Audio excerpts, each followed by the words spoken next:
Oke cuy, kembali lagi bersama saya di layar kelabu.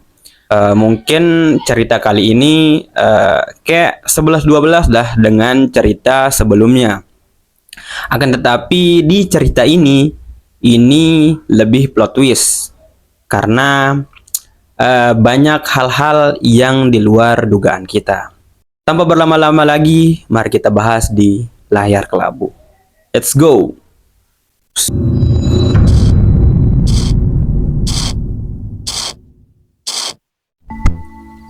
Nah, jadi cerita ini disampaikan langsung oleh saudara kita yang bernama Latif. Cerita ini terjadi ketika ia masih duduk di bangku kelas 3 SD, sekolah dasar, yang ada di kampungnya, yang dimana SD tersebut terletak di pesisir Jawa Timur. Dan dia tinggal di sebuah kampung yang dikelilingi begitu banyak kebun tebu. Ya memang sih rata-rata penghasilan warga-warga di daerah Latif ini adalah petani tebu. Mulai dari ada yang memiliki lahan sampai pekerja lepas untuk membantu pemilik lahan mengelola kebun mereka.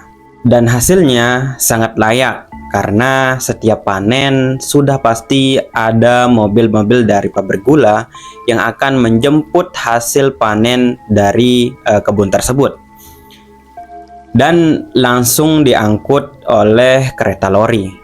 Dan beberapa warga di kampungnya itu percaya bahwa agar hasil panen tebu tersebut terjaga dan rasanya manis, maka harus ada sesuatu yang mereka lakukan.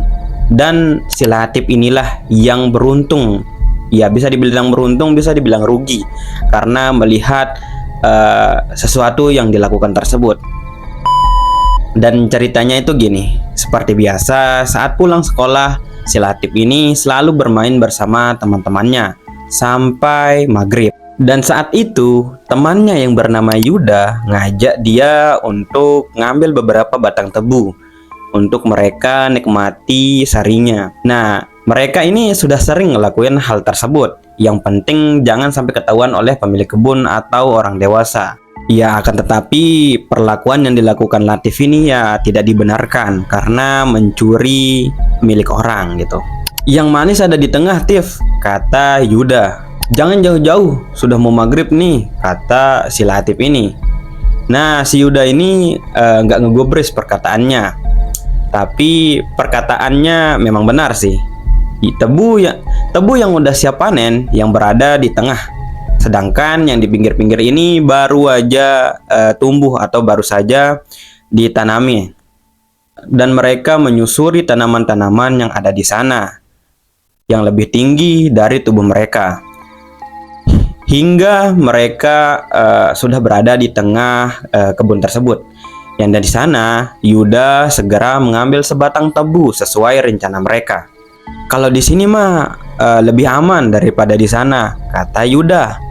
Tiba-tiba, kok kayak ada bau kemenyan gitu. Tiba-tiba si Latif ini nyium bau kemenyan ketika dia sudah berada di tengah kebun tersebut.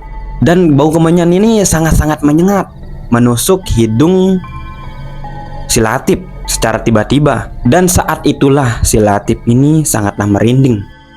Yud, balik yuk. Ini udah nggak beres nih. Bau kemenyan udah ada di mana-mana, kata si Latif.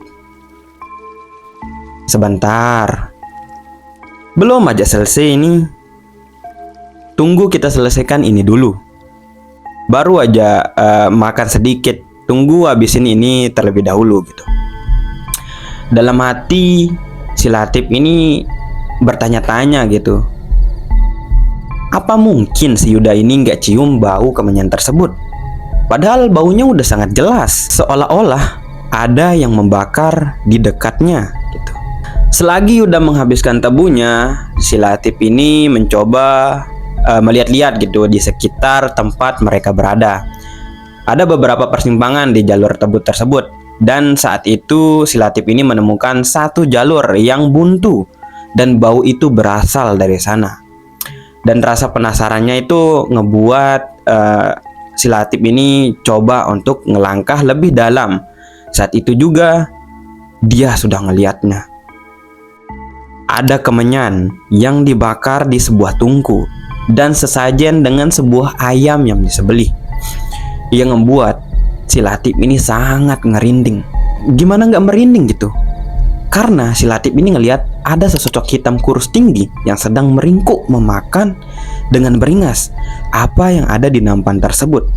Dan tiba-tiba si Latif ini ngerasa takut banget dan buru-buru ingin balik karena makhluk itu akan menoleh ke tempatnya atau ke tempat si Latif itu. Karena si makhluk ini sudah menyadari gerak-gerik si Latif. Dan entah kenapa si Latif ini ngerasa nggak aman gitu. Kayak udah nggak bisa lari. Karena si makhluk ini sudah mengincarnya. Kemudian tiba-tiba Yuda megang tangan si Latif dan menariknya ke dalam ladang tebu. Kemudian ia ngajak si Latif ini berlari melintas ladang tebu dengan buru-buru. Bahkan beberapa bagian di kulit si Latif dan si Yuda ini terluka oleh goresan batang dan daun tebu yang mereka terobos. "Yud, kamu tadi ngelihat apaan?" kata si Latif sambil berlari gitu. "Jalan aja, kita belum aman," kata si Yuda. Apa maksud Yuda? Belum aman? Si Latif ini pun curi-curi pandang, noleh ke belakang gitu, memastikan keadaan mereka, dan ternyata ucapan si Yuda itu benar. Saat itu terlihat makhluk tadi berdiri tinggi di antara tanaman tebu. Saat itu juga wajahnya sangat pucat dan rambutnya panjang, menatap ke arah mereka. "Apaan itu, Yud?" Wajahnya semakin pucat. Kakinya si Latif ini lemas. Namun Yuda selalu mengajak si Latif ini berlari sekuat tenaga tanpa henti. Ia tak menjawab pertanyaan yang dilontarkan oleh si Latif sama sekali, dan tetap berlari tanpa menoleh ke arah manapun. Dan sepanjang pelarian, si Latif ini ngedenger suara-suara dari sekitarnya. Dan suara itu juga bersahutan dengan suara tangisan dan rintihan anak kecil yang gak kelihatan wujudnya. Saat itu si Latif baru sadar bahwa langit sudah gelap. "Tolong, jangan tinggalin aku di sini. Sakit, mau pulang." Suara-suara itu terdengar lirih. "Latif, tolong." Kemudian si Latif ini sontak berhenti gitu. Entah mengapa si Latif ini seolah mengenal suara tersebut. Tapi sekali lagi Yuda menarik tangannya dan memaksanya untuk berlari sekuat tenaga hingga akhirnya mereka tiba di jalan desa. Lampu-lampu di rumah di pinggir desa mulai terlihat. Si Latif ini masih ngeliat ada beberapa warga desa di luar sana. Dan seketika itu juga si Latif ini ngerasa lumayan aman karena sudah berada di dekat desa gitu. Dan saat itu juga mereka berhenti dan mulai mengatur nafas. Dan itu pertama kalinya si Latif ini berlari tanpa henti hingga kelelahan. Dan saat Latif menoleh ke belakang, makhluk itu masih di sana. Ia berdiri menatap mereka sambil menyeringai dengan menakutkan. Dan si Latif tak mengerti maksud dari tawa tersebut. Namun saat itu juga si Latif ini ngajak Yuda untuk meneruskan perjalanan mereka ke desa untuk mengamankan diri mereka. "Ya udah yuk balik," kata si Latif. "Yuklah," kata si Yuda. Nah saat itu juga mereka pun berpisah dan pulang ke rumah masing-masing. Yuda pulang ke rumahnya, si Latif pulang ke rumahnya. Dan si Latif pun ketika pulang ke rumah gak menceritakan tuh bagaimana kejadian yang ia alami kepada ibunya, karena ia pasti sangat dimarah kalau menceritakan hal tersebut, atau menceritakan bahwasannya ia mencuri tebu yang ada di ladang tebu tersebut. Ya udah, mandi terus makan, kata si ibu. Nggih Bu, kata si Latif menjawab perintah dari ibunya tersebut.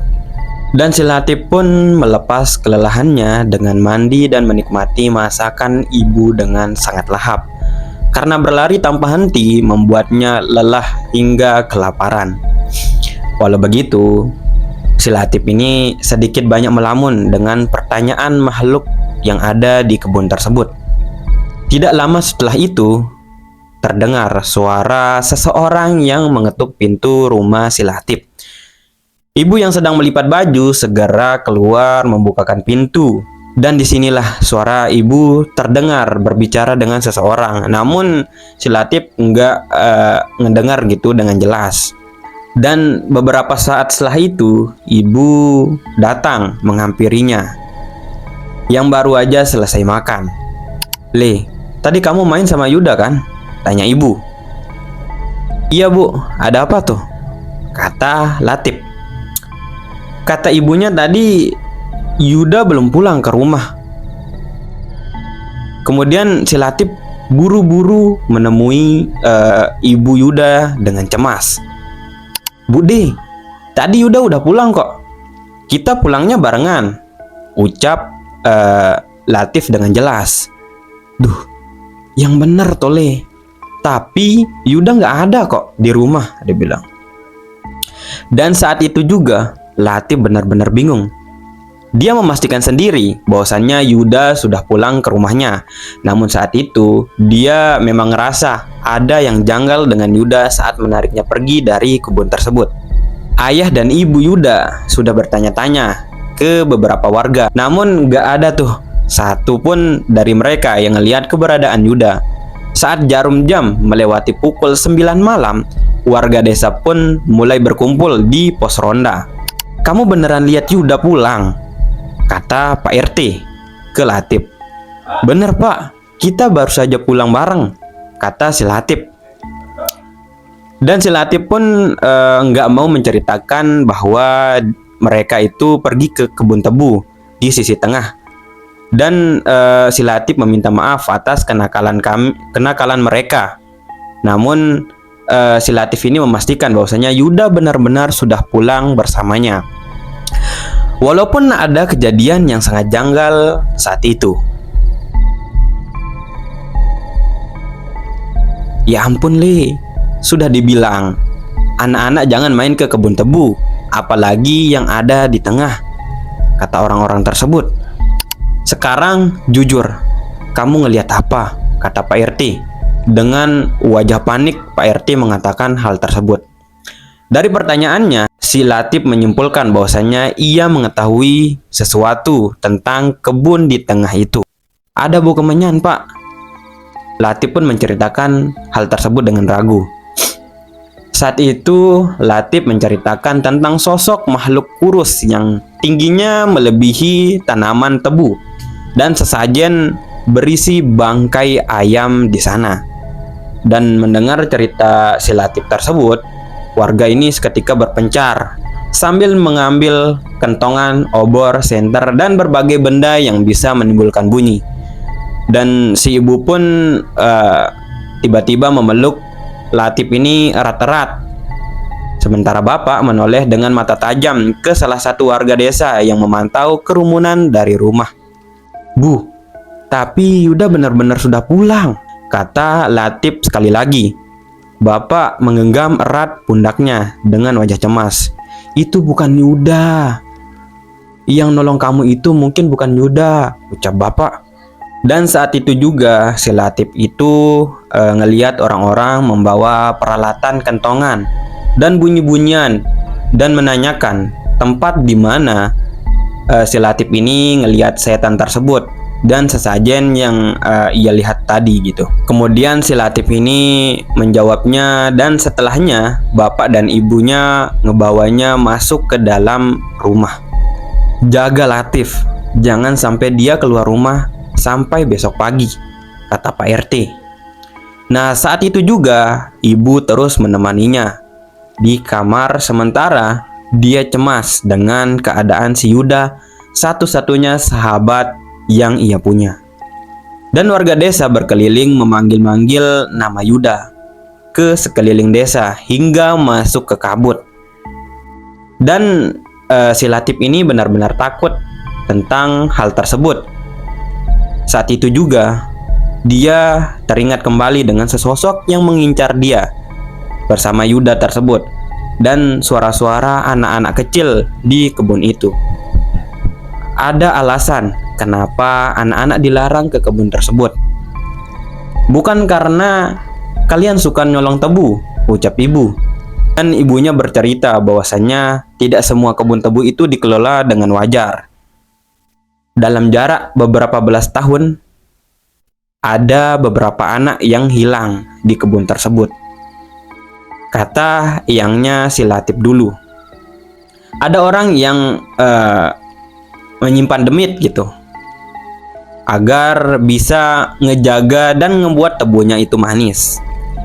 Dan mendengar hal tersebut, seketika wajah si Latif ini semakin pucat. Apa mungkin yang dimaksud oleh ibu adalah setan itu? Si Latif benar-benar gak tenang dan sulit tidur, kayak gelisah gitu. Dan saat malam semakin larut, samar-samar suara warga yang mencari Yuda itu mulai menghilang. Suara ketokan kentong pun berganti. Suara ketokan yang sebelumnya dipukul terus-terusan berubah menjadi satu-satu dan jeda. Tok, tok, tok. Hilang gitu.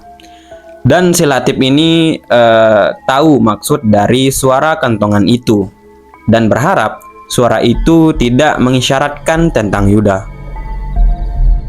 Bu Rajopati, ucapnya dengan suara gemetar. Saat itu ibu baru-baru memeluknya dengan mata berkaca-kaca. Wesley, kamu tenang dulu ya. Tidur dulu. Kita cari tahu besok, kata ibu. Walaupun dalam keadaan cemas, si Latif ini memaksakan diri untuk tidur. Tidur yang sama sekali tidak nyenyak gitu, kayak tidur terpaksa gitu. Dan si Latif terus terngiang-ngiang wajah makhluk tersebut dan senyumnya yang sangat mengerikan. Latif, tolong. Spontan dia kebangun gitu saat mengingat salah satu suara dari kebun tersebut. Itu adalah suara Yuda. Si Latif ngedengar saat matahari sudah tinggi dan menyinari jendela kamarnya. Dengan buru-buru si Latif pun keluar dan ibu sudah ada di ruang tengah dengan bapak berpakaian rapi. Kamu yang tenang ya, Le, ilasin Yuda. Saat itu Latif benar-benar terpukul. Bendera kuning terpasang di rumah Yuda. Itu menunjukkan bahwasannya Yuda sudah meninggal. Dan si Latif pun buru-buru berlari menghampiri rumah Yuda dan mendapati tubuh Yuda sudah dimandikan dan dibungkus kain kafan. Bu, maafin Latif. Bu, Latif benar-benar gak tahu apa yang terjadi. Si Latif menangis sejadi-jadinya sambil bersimpuh memeluk ibu Yuda. Kamu gak salah. Kamu gak salah, Le. Ibu kenal sekali kamu dan Yuda. Maafin salah-salahnya Yuda ya, Le, balas ibu Yuda sambil meneteskan air mata. Mendengar hal tersebut, Latif semakin menangis jadi-jadinya. Ia nggak nyalahin siapapun dan justru mengelus-ngelus punggungnya, menghiburnya. Ibu Yuda terlihat sedih, namun wajah ayah Yuda justru dipenuhi amarah. Wajahnya itu persis seperti wajah bapak saat menatap seorang warga desa yang memandangi mereka dari jauh kemarin. Kan kemarin sempat ada pas malam itu ada seseorang warga desa yang menatap mereka dengan tajam. Dan kemudian ada waktunya semua itu akan dibalas, kata Bapak Yuda. Mendengar hal tersebut, Latif takutan. Dan belakangan baru diketahui bahwasannya jasad Yuda meninggal dengan cara tidak wajar. Wajahnya rusak dan bagian tubuhnya terpisah. Ada rambut-rambut panjang yang aneh menumpuk di mayatnya.